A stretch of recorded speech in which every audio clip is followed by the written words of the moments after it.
আজকে আমরা গোবরডাঙ্গা হাই স্কুলটা সলভ করছি। ভিডিওটা প্রথম থেকে শেষ পর্যন্ত দেখো, আশা করি প্রত্যেকটা উত্তর পাবে। ফ্ল্যাজেলাযুক্ত একটি স্বভোজী প্রতিষ্ঠান, এটা আমরা বলবো ইউগ্লিনা। স্লিপিং সিকনেস রোগ কোন জীবাণুর জন্য বা কোন স্লিপিং সিকনেস রোগ সৃষ্টির জন্য কোন অণুজীব দায়ী? এটা আমরা বলবো প্রোটোজোয়া। কোন নিম্নলিখিত কোনটি উভগুণ সম্পন্ন মুরগি? উভগুণ সম্পন্ন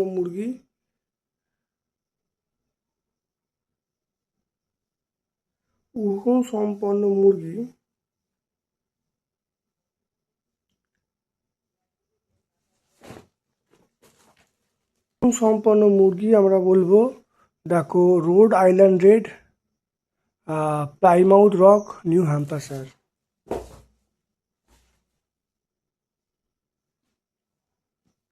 এটা আমরা অপশান ডি বলবো। উদ্ভিদের বৃদ্ধিতে ব্যবহৃত মাইক্রোনিউট্রিয়েন্ট,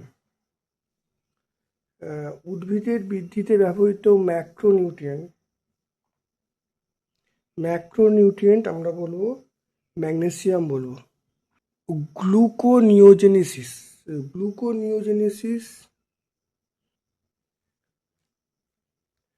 গ্লুকোনিওজেনেসিস এটা সাহায্য করে হরমোনটার নাম কি? অ্যাড্রিনালিন। মৎস্য চাষে থাকে না, তা হলো,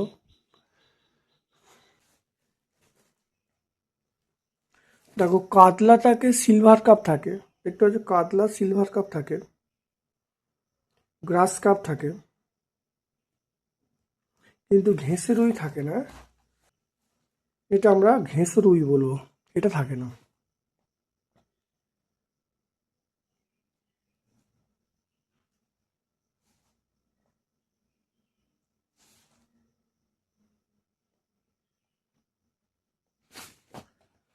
তারপরে চলে এসো, দেখো, পাটের কাণ্ডে থাকা পেকটিন বিনষ্ট করে অণুজীবের নাম। এটি কাদের বলা হয়? এটা বলো ভলভক্সে বলা হয়। ভলভক্সকে আমরা অ্যালগি বলবো। আলুর ধসা রোগ সৃষ্টিকারী অণুজীবের নাম, এটা বলবো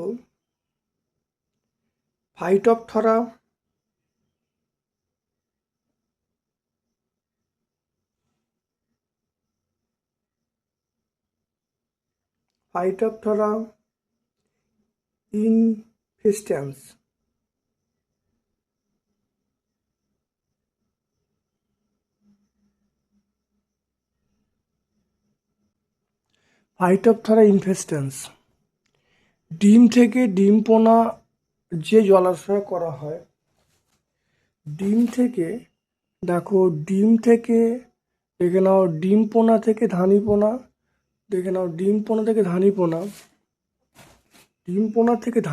তার নাম হলো আঁতুর পুকুর।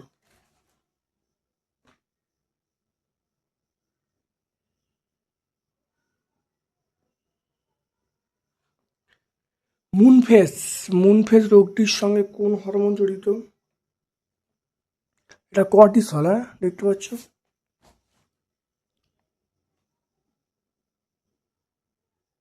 কর্টিসল হরমোন দায়ী। একটা প্রশ্ন বাদ গেল, পাটের কাণ্ডে থাকা পেকটিন বিনষ্টকারী অণুজীবের নাম। এটা হলো ক্লস্ট্রিডিয়াম,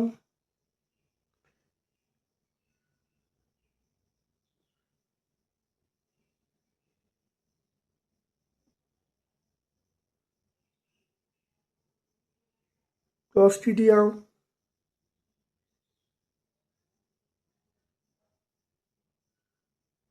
ক্লস্ট্রিডিয়াম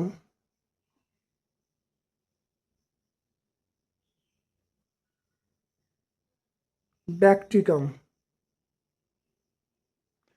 এটা আমরা বলবো ক্লস্ট্রিডিয়াম ব্যাকটিকাম।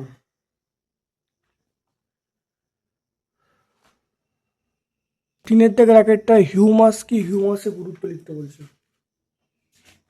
হিউমাস, দেখো, দেখো, মাটিতে মাটিতে বিভিন্ন প্রকার যে পচা গলা জৈব বস্তু জীব থাকে, তা মাটি আলগা করলে মাটি চলাচল করতে সাহায্য করে কেঁচো।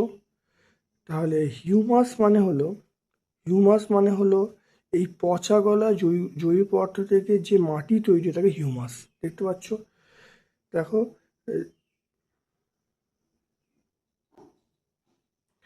তাহলে পচা গলা জৈব পদার্থ থেকে যে মাটি তৈরি হয় তাকে আমরা হিউমাস বলবো।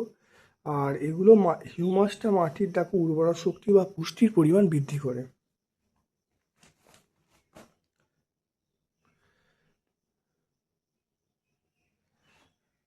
তারপর চলে এসো, ভাইরাসকে অকোষীয় বলা হয় কেন?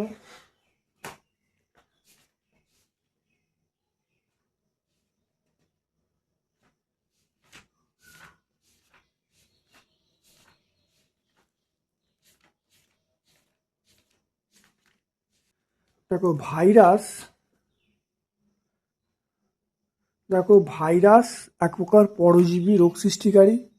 এটা জীবের মধ্যে প্রবেশ করলে জীবনের বৈশিষ্ট্য দেখা যায়, আর পশুদের বাইরে অবস্থান করলে জ্বরের মতো আচরণ প্রকাশ করে। তাহলে সেই জন্য ভাইরাসকে কি বলা হয়? অকোষীয় বলা হয়। টেক্সট 189।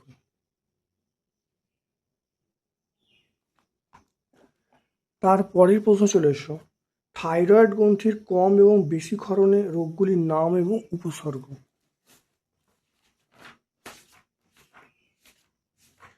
থাইরয়েড গ্রন্থির দেখে নাও, থাইরয়েড গ্রন্থির বেশি ক্ষরণে হৃদস্পন্দন বেড়ে যায়, চোখ দুটো ঠিলে বাইরে বেরিয়ে আসে। আর কম ক্ষরণে মানসিক রোগ দেখা যায়, শারীরিক বিভিন্ন সমস্যা সৃষ্টি হয়। এগুলো বলে দেবে।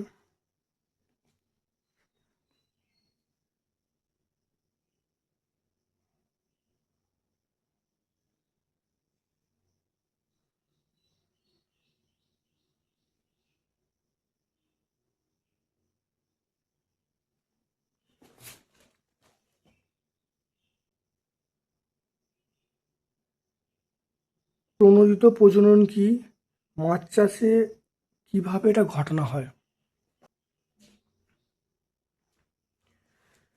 এখানে দেখে নাও, দেখো শুক্রাণু আর ডিম্বাণু মিলনের ডিমপোনা তৈরি হয় এইখান থেকে। প্রজনন ঋতুতে অর্থাৎ জুন জুলাই বা আষাঢ় শ্রাবণ মাসে রুই, কাতলা, মৃগেলের স্ত্রী মাছগুলো অগভীর জলে ডিম ছাড়ে। পুরুষ মাছগুলো তারা কিন্তু শুক্রাণু নিঃসরণ করে। শুক্রাণু ডিম্বাণু মিলনে ডিমপোনা তৈরি হয়। এটাকেই নাম হলো প্রণোদিত প্রজনন। আর কি বলেছে তারপরে প্রশ্ন, কিভাবে ঘটানো হয়? দেখে নাও, ঘটনার পদ্ধতির নাম হলো ঘটনার পদ্ধতি হলো, দেখে নাও, প্রতিটি সুস্থ সবল স্ত্রী মাছের জন্য দুটি সুস্থ সবল পুরুষ মাছ নেওয়া হয়। মাছের মাথার মানুষের মতোই অন্তঃক্ষরা গ্রন্থি থাকে পিটুইটারি গ্রন্থি নির্যাস, ওই মাছের ইঞ্জেকশন দেওয়া হয়। এবং স্ত্রী এবং পুরুষ মাছ কোনটাতে কখন কতবার ইঞ্জেকশন দেওয়া হয় তার একটি নির্দিষ্ট নিয়ম মানা হয়। ঠিক আছে? এবং ইঞ্জেকশন দেওয়ার ফলে ডিমপোনা তৈরি হয়।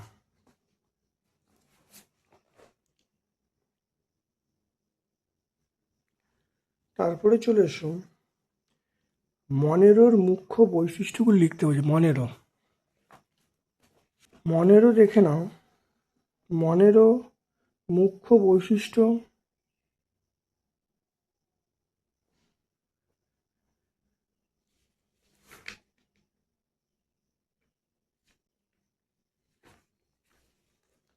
তাহলে মনেরো যে কোনো ব্যাকটেরিয়া এটা মনেরের মধ্যে পড়ছে, যে কোনো ব্যাকটেরিয়া মনেরের মধ্যে পড়ছে।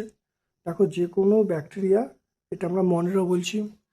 তাহলে আমরা ব্যাকটেরিয়ার কতগুলো বৈশিষ্ট্য আমরা বললেই হয়ে যাবে এখান থেকে। নাও, তাহলে এখানে বলবো এটা সরলতম গঠন, রড আকৃতি, কম আকৃতি হয়।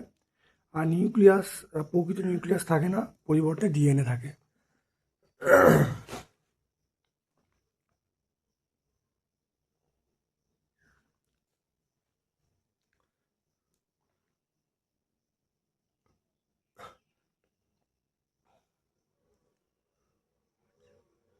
পেস্টের জৈবিক নিয়ন্ত্রণ কিভাবে করা হয় উদাহরণে ব্যাখ্যা করতে বলছে।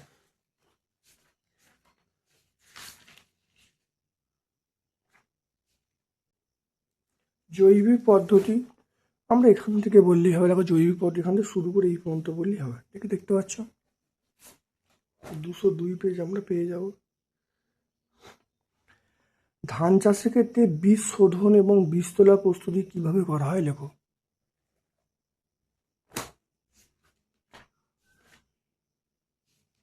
দেখো বীজ শোধন কিভাবে করা হয় এই দুটো পদ্ধতি বলে দেবে, আর বীজতলা পদ্ধতি এখানে এই দুটো পদ্ধতি বলে দেবে, বললে হয়ে যাবে। দেখতে পাচ্ছ এখানে এই দুটো আর এখানে এরটা।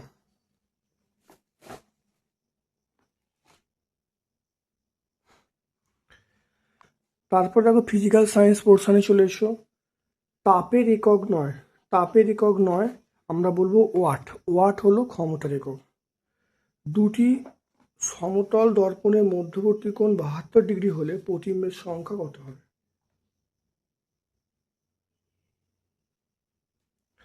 এখানে প্রতিবিম্বের একটা সূত্র আছে, n সমান 360 ডিগ্রি বাই 72 ডিগ্রি -1।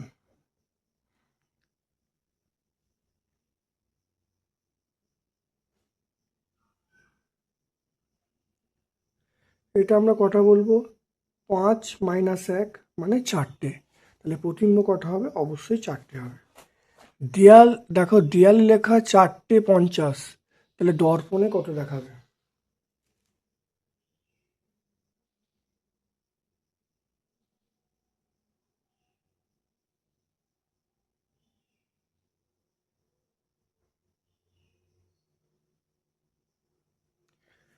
তা নিয়মটা হলো এটা যেটা হবে 7টা 10 হবে। একটু দেখে নাও কি করে হচ্ছে। 11টা 12টা থেকে বিয়োগ হবে, 11টা 60 মাইনাস আমরা বলবো 4টে 50। এটা বিয়োগ করলে কত হবে? দেখো 7টা 10, দেখতে পাচ্ছ? তাহলে অ্যান্সার হবে 7টা 10। না, অনুঘটকের সক্রিয়তা নির্ভর করে ক্ষেত্রফলের উপরে। 63 গ্রাম অ্যাসিড মিশ্রিত জলে তড়িৎ বিশ্লেষণে উৎপন্ন অক্সিজেনের পরিমাণ কত? 63 গ্রাম অম্ল মিশ্রিত জলের তড়িৎ বিশ্লেষণে অ্যানোডে অক্সিজেনের পরিমাণ কত? হাইড্রোজেন এবং অক্সিজেনের ভরের অনুপাত 1:8। তাহলে অ্যানোডে দেখো উৎপন্ন হাইড্রোজেন অক্সিজেন, তাহলে অ্যানোডে কি উৎপন্ন হচ্ছে? অক্সিজেন। তাহলে ভরের অনুপাত বলা আছে 1:8 আর আয়তন অনুপাত বলা আছে 2:1। তাহলে বুঝতে পারলে? তাহলে এখানে দেখো বলা আছে ভরের অনুপাত, তাহলে 8/9। তাহলে আমরা এখানে এটা করবো, অ্যান্সারটা হবে 8/9 ইন্টু 63। এটা করলে কত হবে? 7 - 9 = 63, 7 এটা 56 গ্রাম। 56 গ্রাম। তাহলে আমরা পেয়ে যাব অপশান বি, পেয়ে যাব 56 গ্রাম। তারপর দেখো 50 কিমি ওপরে আকাশ ও ভূপৃষ্ঠের মধ্যে বিভব পার্থক্য। দেখো বলা আছে 4 লক্ষ ভোল্ট। 4 লক্ষ ভোল্ট মানে তাহলে এটা 4 × 10⁵। তাহলে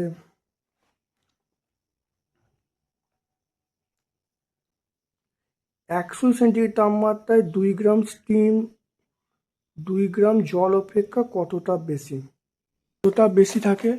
আমরা বলবো কিউ সমান ml। তাহলে এম এর মান 2, এল এর মান 537। এটা করলে কত হবে?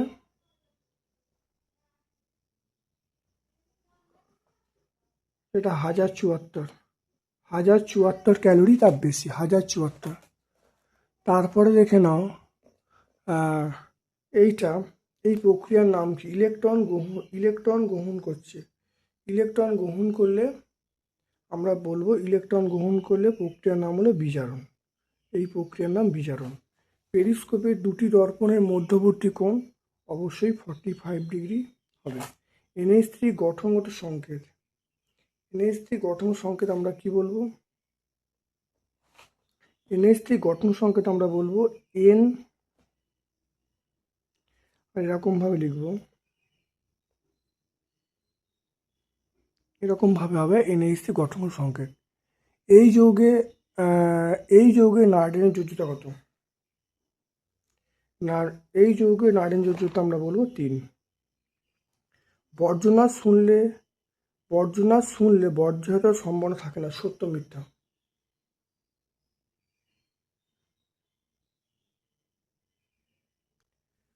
বর্জনাথ শুনলে বর্জনাথ শুনলে বর্জ্যের সম্ভাবনা থাকে না, এটা সত্য। কারণ অ্যালুমিনিয়াম নাইট্রেটের পরমাণুর সংখ্যাটা, অ্যালুমিনিয়াম নাইট্রেট এর সংকেত কটা দেখো, আমরা জানি অ্যালুমিনিয়াম নাইট্রেট NO3 তাহলে এখানে কটা অ্যালুমিনিয়াম নাইট্রেট, এখানে মোট পরমাণু সংখ্যাটা এখানে দেখো 9টা, অক্সিজেন 9টা, আর এখানে দেখো নাইট্রোজেন 3টে, 12টা, আর এখানে দেখো অ্যালুমিনিয়াম কটা হবে, 1টা। তাহলে অ্যালুমিনিয়াম 1টা, আর নাইট্রোজেন 3টে, আর অক্সিজেন 9টা, তাহলে মোট কটা হবে? অবশ্যই আমরা বলবো 13টা। ব্রোঞ্জের ওপরে সোনার প্রলেপ দিতে হলে তড়িৎ বিশ্লেষণ।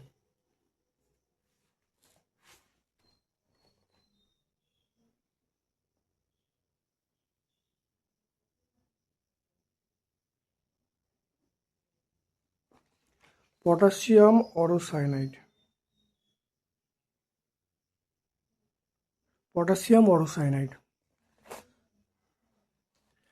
আপেক্ষিক তাপ কাকে বলে? CGS একক লিখতে বলছে। কোনো পদার্থের একক ভরে উষ্ণতা 1 ডিগ্রি বৃদ্ধি করতে যে পরিমাণ তাপ লাগে তাকে আপেক্ষিক তাপ বলবো।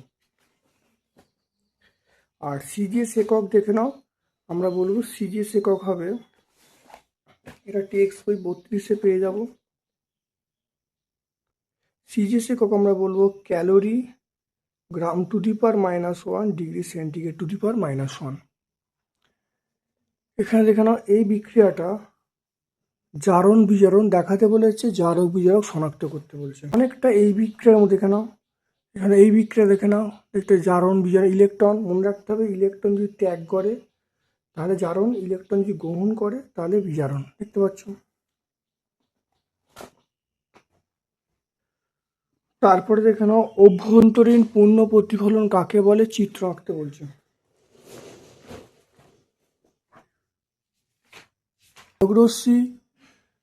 আলোকরশ্মি যখন ঘন মাধ্যম থেকে লঘু মাধ্যমে আসবে, যদি আপতন কোণের মানটা সংকট কোণের থেকে বড় হয় তাহলে দ্বিতীয় মাধ্যমে ফিরে না এসে প্রথম মাধ্যমে চলে যাবে। ঘটনাকে বলে অভ্যন্তরীণ পূর্ণ প্রতিফলন। আমরা এইখান থেকে আপাতন কোণ থেকে বলবো, আপাতন কোণ থেকে শুরু করে এই পর্যন্ত বলবো।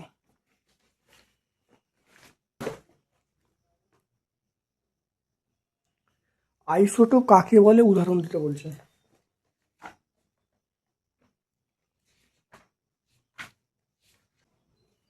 আইসোটোপের সংজ্ঞা, এটা এখান থেকে পর্যন্ত লিখবে, এই দুটো উদাহরণ দেবে, দেখতে পাচ্ছ আইসোটোপ কাকে বলে।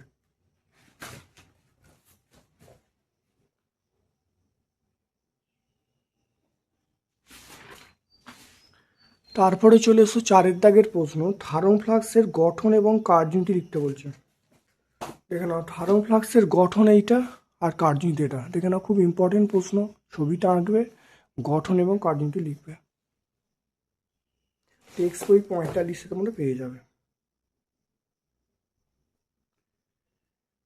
তারপর দেখো, 0°C তাপমাত্রায় 20 গ্রাম বরফকে 30°C তাপমাত্রায় জলে পরিণত করতে কি পরিমাণ তাপ লাগবে? এটা 20 গ্রাম বরফ বলা আছে। 20 গ্রাম বরফ মানে এটা দেখো, কিউ সমান ml, তাহলে কিউ সমান 20 × 80 মানে 1600 ক্যালোরি।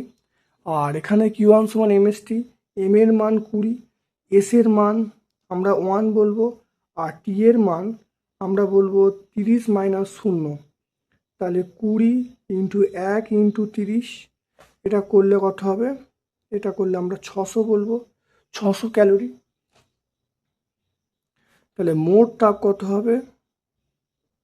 মোট তাপ আমরা বলবো 1000 600 প্লাস 600 এটা হবে 2200 ক্যালোরি।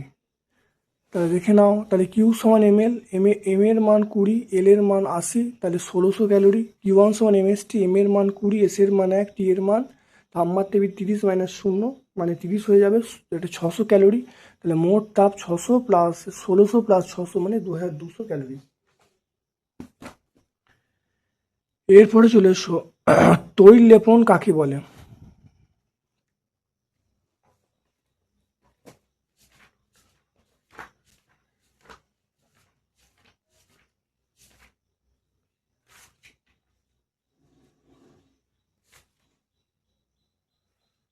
তৈল লেপন এখানে পেয়ে যাবে।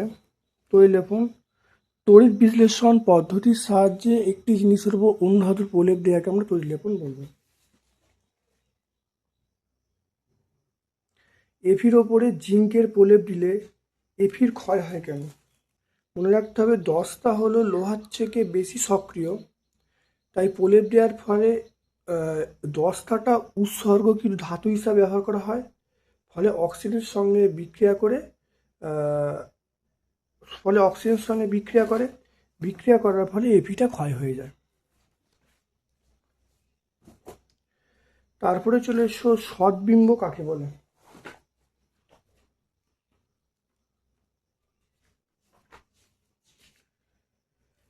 দেখে নাও, আমরা এইখান থেকে বলবো কোনো বিন্দুৎস থেকে আসা আলোকরশ্মিগুচ্ছ প্রতিফলিত প্রতিষ্ঠিত যদি অন্য কোনো বিন্দুতে মিলিত হয় তখন দ্বিতীয় বিন্দুকে প্রথম বিন্দু সৎবিম্ব বলে।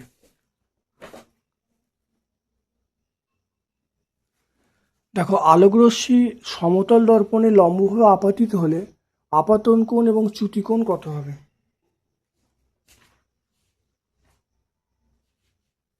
দেখো দেখে নাও, আলোকরশ্মি সমতল দর্পণে যদি লম্বভাবে আপাতিত হয় তাহলে আপাতন কোণ অবশ্যই 0 ডিগ্রি, আপাতন কোণ অবশ্যই 0 ডিগ্রি, আর প্রতিফলন কোণ 0 ডিগ্রি। তাহলে দেখো, আলোটা এখানে পড়লো, দর্পণে দেখে নাও, দর্পণে পড়লো, পড়ে চলে যাচ্ছে, তাহলে চ্যুতি কোণ কত হবে? চ্যুতি কোণ 180 ডিগ্রি। তাহলে আপাতন কোণ 0 ডিগ্রি, প্রতিফলন কোণ 0 ডিগ্রি, কিন্তু চ্যুতি কোণ এই আসছে চলে যাচ্ছে, তাহলে চ্যুতি কোণ কত হবে? অবশ্যই 180 ডিগ্রি হবে। তাহলে আজকে আমরা 5 নম্বর সেটটা সম্পূর্ণ ব্যাখ্যা করলাম। আমার পক্ষ থেকে সকলকে ধন্যবাদ এবং শুভ কামনা জানাচ্ছি।